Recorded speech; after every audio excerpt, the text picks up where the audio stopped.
semuanya, perkenalkan nama saya Andia Oktavianti. Di sini saya akan membagikan motivasi dan strategi belajar yang saya terapkan dalam kehidupan sehari-hari.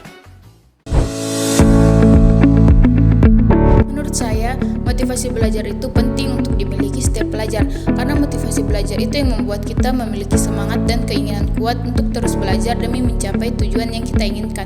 Tanpa motivasi, belajar akan terasa berat dan membuat kita merasa mudah menyerah saat menghadapi kesulitan.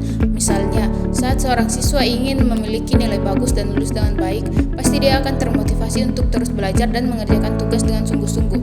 Motivasi inilah yang membuat dia tidak putus asa walaupun menghadapi kesulitan. Jadi intinya menurut saya, motivasi belajar adalah dorongan dari dalam diri kita yang membuat kita rajin belajar dan tidak putus asa demi mencapai hasil yang terbaik. Motivasi belajar saya itu bisa dibilang sedang sampai tinggi. Saya merasa semangat belajar itu ketika materinya menarik dan bermanfaat untuk masa depan. Selain itu, dukungan dari orang di sekitar juga membuat saya semakin bersemangat. Tapi kadang motivasi saya menurun kalau materinya itu terasa sulit dan membosankan, apalagi kalau jadwal pembelajaran terlalu padat tanpa jeda istirahat. Dan lingkungan yang bising juga membuat saya menjadi sulit berkonsentrasi sehingga semangat belajar saya berkurang. Jadi intinya motivasi belajar saya itu tergantung dari isi materi, suasana belajar, dan juga dukungan dari orang di sekitar saya.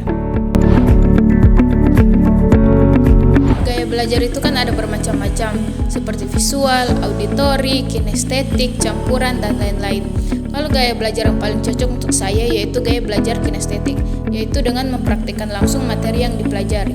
Saya lebih mudah memahami pelajaran ketika langsung mempraktikkannya daripada hanya membaca atau mendengar.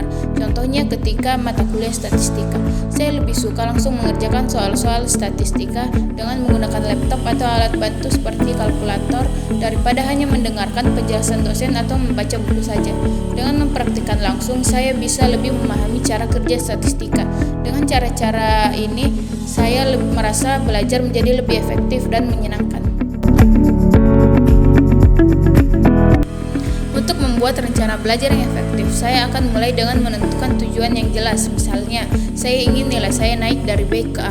Saya akan membuat jadwal belajar setiap hari selama 1-2 jam di waktu yang saya rasa paling nyaman dan tidak banyak gangguan. Saya akan fokus pada materi yang menurut saya lebih sulit sehingga saya bisa lebih cepat paham. Saya juga akan menggunakan cara belajar dengan langsung mempraktekkan soal atau materi. Selain itu, saya akan membuat catatan singkat agar saya bisa mengingat kembali dengan mudah.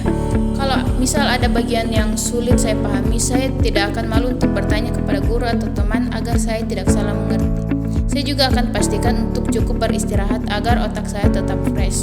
Setiap minggu saya akan mengevaluasi hasil belajar saya untuk melihat kemajuan dan mencari tahu bagian mana yang perlu saya perbaiki. Dengan cara seperti ini, saya merasa cara belajar saya lebih teratur dan hasilnya akan lebih baik.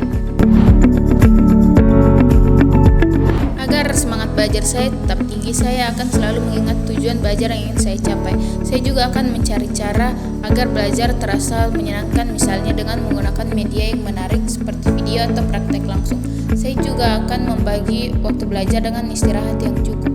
Selain itu, saya juga akan selalu berusaha berpikir positif dan tidak gampang menyerah saat menghadapi materi yang sulit. Dengan cara-cara ini, saya yakin semangat belajar saya bisa tetap tinggi. Oke, itu dia tadi motivasi dan strategi belajar efektif yang saya terapkan untuk mencapai tujuan saya sebagai